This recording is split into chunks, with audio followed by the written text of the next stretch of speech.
Hey guys, this is Maria from freewaysocial.com, and in this video I will show you how to use Instagram built-in video trimming feature. Instagram lets its users easily trim their videos in the app. Follow these steps and you will figure out how you can do it. Go to your Instagram profile page and click on the plus icon at the top of the screen. Then hit the feed post option. Choose a video from your camera roll that you would like to post on Instagram and press on the arrow icon in the top right corner.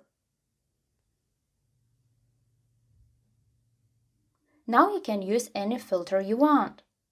After that, tap the trim option at the bottom of the screen.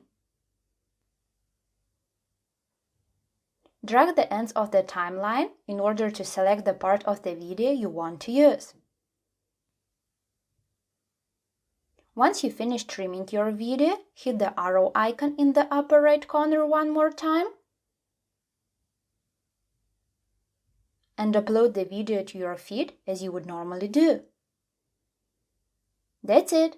I hope this guide was helpful and you were able to use Instagram built-in video trimming feature.